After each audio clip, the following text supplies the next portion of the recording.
I just want to talk very briefly about the other type of cell that you're going to find in nervous tissue, and that's called the glial cell. Okay, the word glial itself means glue. Okay. Okay. Now, basically, most of these you find within the central nervous system, with the exception of Schwann cells.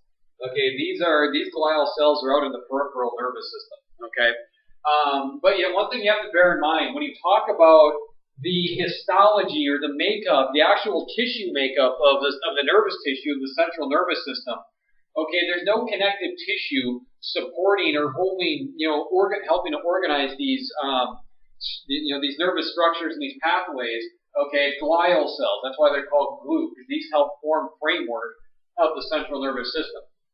Okay, and the most abundant glial cell that you'll find within the central nervous system is called an astrocyte. Okay, astrocytes have many different functions to them.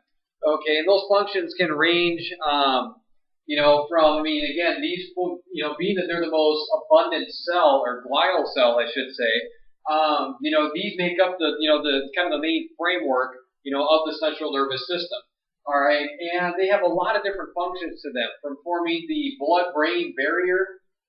Okay, remember when we talk about something like the blood-brain barrier, remember we talked about capillaries, right? Okay, capillaries, and then remember capillaries have pores on them. They're leaky blood vessels, so we can have the exchange of nutrients and gases between the blood and tissues. Okay, astrocytes have these feet-like extensions that come out and kind of cover the pores of the capillaries. Okay, so it'd be like kind of taking your hand and putting it around an opening on a hose. Okay, and which makes it very hard for substances to pass from the blood into the brain itself. Okay, which is a good thing, because one thing you have to bear in mind when we're talking about these glial cells. Okay, these are support cells of the central nervous system.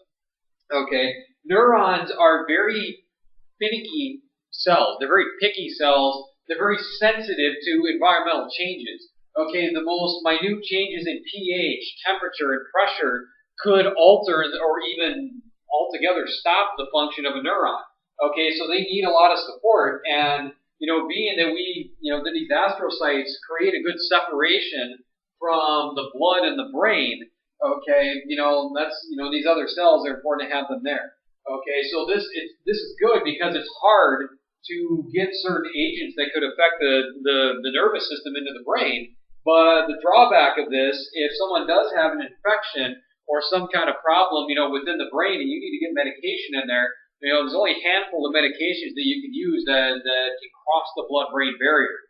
Because back, before we really figured out what the blood-brain barrier was, trying to treat bacterial infections of the brain was near impossible. Okay. And really, the easiest things that can pass through the blood-brain barrier are lipid-soluble substances. Okay, so certain medications that are lipid-soluble, alcohol, alcohol gets into the brain very easily. All right, things like that. Okay, so astrocytes play a big role in creating the framework and the blood-brain barrier. They, help convert glucose to lactate, to make it easier for neurons to fuel neurons.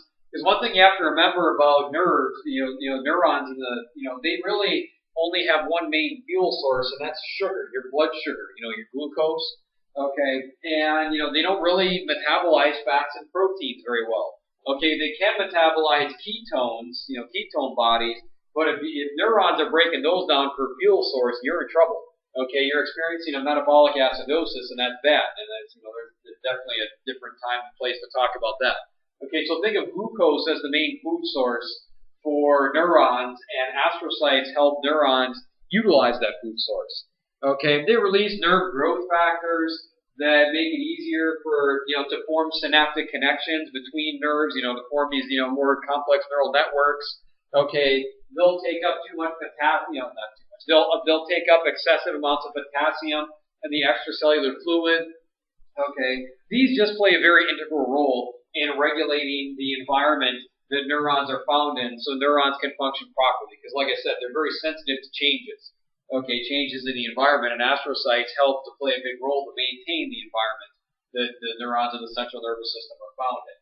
Okay, and microglia, these are glial cells. Realistically, they're phagocytes. All they are, they're just phagocytes. And you know what phagocytes do? They eat things. Okay, they eat foreign debris. They eat foreign pathogens.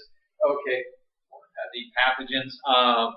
They just keep the brain clean. Okay, and if someone has a stroke and they have brain tissue that dies, it's the microglia that are cleaning up the mess, like any other phagocyte does in any other tissue in the body. Okay, and then you've got cells called ependymal cells. Okay, that play a very integral role in producing cerebral spinal fluid. Okay, now because the circulation to the brain is very limited, via the blood-brain barrier. Okay, the brain produces a plasma-like fluid. Okay, called cerebral spinal fluid. And realistically, cerebral spinal fluid, if you want to think of it as one major function, think of it as kind of washing and cleaning the central nervous system. It's a fluid, which I'll talk about in another video, that flows around and within the central nervous system that picks up metabolic waste and junk and recirculates that back into the bloodstream. Okay, so ependymal cells you find lining the ventricles and near capillaries where we produce cerebral spinal fluid. Okay, and then oligodendrocytes and Schwann cells, these are there for myelin. Okay, in the sense, realistically they do the same thing. Okay, I mean, if you want to, again, think in general terms, they do the same thing. They produce and maintain the myelin sheath around the axon of nerves. Okay, so the only real difference between them is their location. Okay, oligodendrocytes are found within the central nervous system, maintaining the myelin sheath, and Schwann cells are found out in the peripheral nervous system. But like I said, in general, think of them as doing the same thing: production and maintenance of the myelin sheath. Okay, so if someone has a demyelinating disorder like multiple sclerosis, okay, it's these cells that are basically breaking down. Okay, and then as a result, as these cells break down and you lose your ability to maintain the myelin sheath, you're going to have impulse conduction problems. Okay, so these are the support cells of the central nervous system. Realistically, of the nervous system, let's go mainly with the central nervous system. That help keep that help maintain and allow for a good environment for the neurons to just basically do what they do. Regulate activity, process information, send out information. Okay, so these are glial cells, glue. Remember, glial means glue. So these, again, are the support cells of the nervous system, primarily the central nervous system. Oh, and one more thing to keep in mind about these as well is that, remember, neurons are amitotic. They don't divide. Okay, so when someone develops a brain tumor, okay, brain tumors come from glial cells.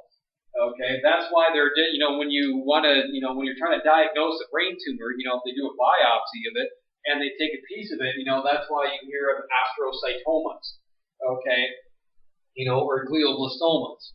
Okay, or whatever type of brain tumor may be. Remember, glial cells can divide, these can replicate, these can turn over, whereas neurons can't. Okay, but unfortunately, neurons have to deal with the effects of an out of control growing glial cell or groups of glial cells. So this is where brain tumors come from, not neurons, but glial cells.